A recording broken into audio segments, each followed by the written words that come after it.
Cette année, en 2021, Tesla arrive avec une nouvelle Model S et une nouvelle Model X. Et on regarde ça ensemble, là.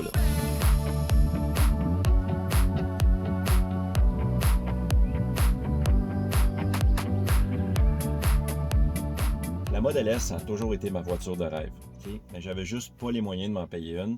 Ceux que j'avais moyen de me payer, c'était des versions usagées. Puis des versions usagées, ça peut briser. Puis une voiture qui vaut 100 000 et plus, quand ça brise, c'est sûr que ça ne doit pas coûter 22,37 à réparer.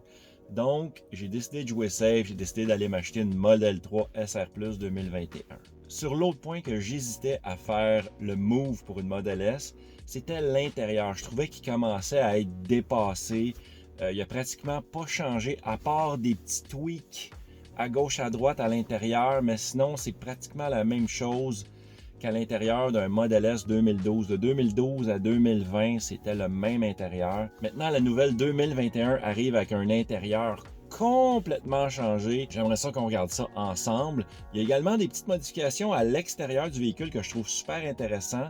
On peut voir sur le site qu'ils ont amélioré la grille avant.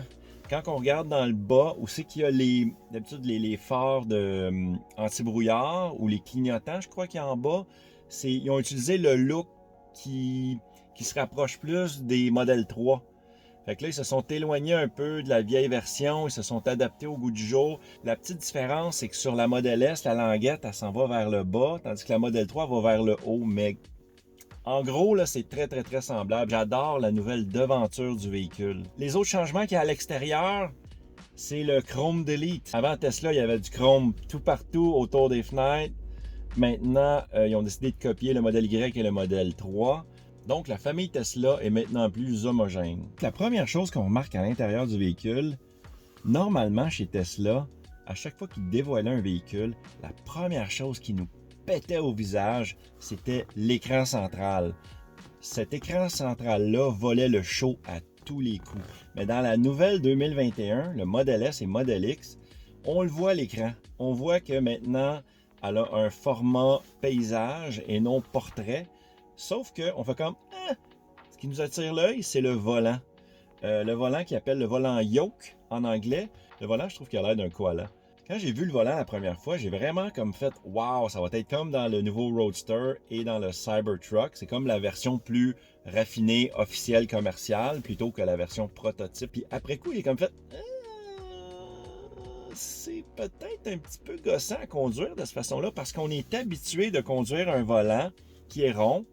Et quand on tourne, on prend le volant et on va tourner comme ça, en mettant la main toujours vers le haut du véhicule. Mais dans ce cas-là, il n'y en a pas de haut. C'est un peu comme si Tesla nous préparait à la full self-driving, à la conduite autonome complète. Autre détail important à remarquer, sur le volant, il n'y a pas de tige. Pas de tige pour la boîte de vitesse, pas de tige pour les balais, pas de tige pour la vitre. Il n'y a rien de tout ça, ça a tout été enlevé, ça a tout été transféré sur le volant. Ce qui est important de voir, c'est que les boutons, c'est plus des boutons au toucher, c'est pas des boutons physiques. Je pense que c'est la même technologie qui a été utilisée sur ma console centrale dans ma Volt 2013. C'était rempli de boutons, mais il n'y avait aucun bouton physique. C'était simplement un gros morceau de plastique avec plein de boutons dessus. Et quand on appuyait, on le sentait pas bien qu'on appuyait dessus. C'est le genre de technologie que j'aime pas parce que tu le sens pas du tout dans ton doigt quand que tu appuies sur le bon bouton. Le fait qu'il n'y a plus de bras de vitesse, ça pourrait être intéressant que ça soit transféré dans la roulette du cruise control, que normalement on ajuste notre vitesse avec. Exemple, on roule 100 km/h, on va rouler la roulette vers le haut, on va monter ça à 105, 110, 115. À basse vitesse, ça sert à rien d'avoir le cruise control. Donc moi je pense que ça pourrait être une bonne idée qu'à basse vitesse par défaut, la roulette, exemple, un coup par en haut, ça va te mettre le véhicule sur le reculon et un coup par en bas, ça va te mettre sur le drive. Puis peut-être en appuyant dessus simplement, ça va te mettre sur le P, le park. On va se mettre en mode stationnement. C'est sûr que ce type de volant-là doit aider à mieux voir le tableau de bord. Sauf que sérieusement, là, toutes les voitures qui ont des tableaux de bord comme ça, on voit quand même super bien si le volant il est juste rond.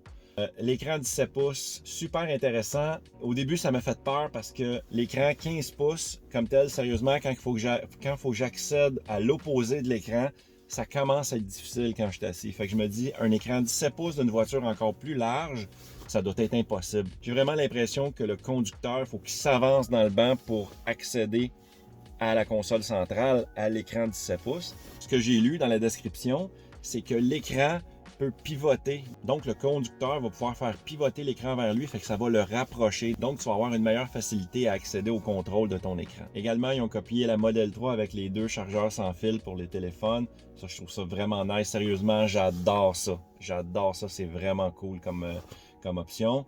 Puis enfin, merci. Une des raisons pourquoi que je voulais pas le Model S, c'est qu'il n'y a pas de rangement d'importe. Les anciennes versions, là, les portes étaient pleines. Autant en avant qu'en arrière, tu avais comme pas de rangement. C'était ridicule. C'était ridicule. Le seul rangement que tu avais dans le Model S, c'était dans la console centrale. C'était inacceptable. Maintenant, ils se sont vraiment repris. Ils ont comme fait un design un peu plus intelligent. Fait que maintenant, il y a des rangements dans les portes avant, les portes arrière, console centrale. Vraiment, merci Tesla d'avoir allumé là-dessus. Là. C'est vraiment mieux. Maintenant, ce que je trouvais intéressant, c'est les nouveaux sièges arrière. Je trouvais ça vraiment nice qu'ils ont mis des chargeurs sans fil également sur la console centrale. Le seul problème, c'est que si vous êtes 3 personnes assises en arrière, vous ne pouvez pas charger vos téléphones parce que l'appui-bras va être remonté pour servir de 3e siège. Dans ce cas-là, il va falloir que tu branches ton téléphone dans le port USB-C juste sous l'écran. Maintenant, dans la nouvelle voiture, tu vas pouvoir utiliser les manettes sans fil. Fait que ça peut être cool. Mais tu sais, encore là, Tesla, les jeux qu'ils ont, c'est pas comme les jeux les plus malades de la planète. Sauf que l'ordinateur central est capable de traiter 10 teraflops d'informations. Pour vous donner une idée, la nouvelle Sony PS5 est capable de traiter 10.2 teraflops. Fait que ça va être un bon computer qu'il va y avoir là-dedans. Fait que probablement qu'il va y avoir des nouveaux jeux disponibles, des jeux avec des graphiques super puissants. Mais probablement que l'écran arrière va servir aussi à ajuster les contrôles de température pour les passagers qui se trouvent en arrière de la Model S. Pour revenir en avant, l'écran 17 pouces a une résolution de 2200 par 1300. Malade. Les sièges avant ventilés sont de retour sur les Model S. C'était une option qui était disponible avant, ils les avaient retirés, maintenant c'est de retour. Et autre chose, avez-vous déjà acheté des écouteurs qui offrent la cancellation des bruits extérieurs autour de vous? La nouvelle Model S va avoir cette option-là dans la voiture, ce qui va aider à moins entendre les bruits extérieurs, le vent, les moteurs des autres voitures. Écoute, j'ai aucune idée comment ça fonctionne, mais j'ai hâte de voir si ça va être efficace. Parce qu'exemple, dans ma Model 3, on n'a pas ça. Ils nous ont doublé les vitres avant. Les vitres avant sur les 2021 maintenant ils appellent ça comme une sandwich, là, 2 vitres collées ensemble. Est-ce que ça l'aide à réduire le son du vent sur l'autoroute? La réponse est non. Fait que j'ai hâte de voir qu'est-ce qu'ils vont faire avec le modèle. J'ai hâte de voir l'efficacité de ce produit-là, de cette technologie-là. Si vous avez des commentaires ou des questions sur ma Model 3 ou Tesla en général, juste mettre ça dans la petite boîte juste en bas ici. Ça va me faire plaisir de répondre dans une prochaine vidéo. Donc, exemple, si mettons on va sur la page pour acheter le véhicule, il est offert maintenant en 3 versions. La version Long Range, la version Plaid et la version Plaid Plus. Ils ont éliminé la version Performance. Personnellement, peut-être pas le milieu, on va l'appeler le milieu de gamme, mais celui au milieu, le Plaid, je l'aurais peut-être appelé la version Performance, puis le Plaid Plus, je l'aurais appelé le Plaid, pour qu'il donne peut-être une chance à éventuellement peut-être offrir une version Plaid Plus, tu sais. Mais bref, ça c'est juste mon petit côté marketing à moi. Sérieusement, les prix ont monté. C'est maintenant le modèle de base, le Long Range, est rendu à 114 990 $ canadiens. Une autonomie de 663 km, personnellement, ça sera en masse pour moi. C'est quand même 250 km, 240 km de plus que ma voiture en autonomie. Une vitesse maximale de 250 km/h. Je veux dire, à moins que vous restiez en Allemagne, moi c'est pas le cas, là, on roule pas 250 km/h au Québec, à moins d'être assez pété dans la tête. 0-100 en 3,2 secondes, c'est assez impressionnant. Là. Par contre, vous voyez, si on va sur la version Plaid à 150 990 628 km d'autonomie, on en perd un peu, une vitesse maximale de 322 km/h. C'est 0-102.1.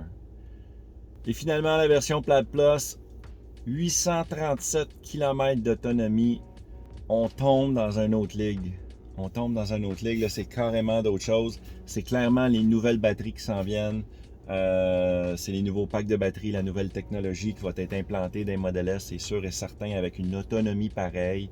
0-100 en moins de 2,1 secondes. Vitesse maximale 322 km/h.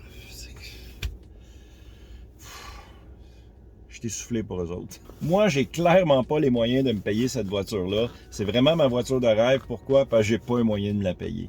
Vous, est-ce que vous avez les moyens? Si oui, est-ce que vous pensez vouloir acheter un Model S 2021?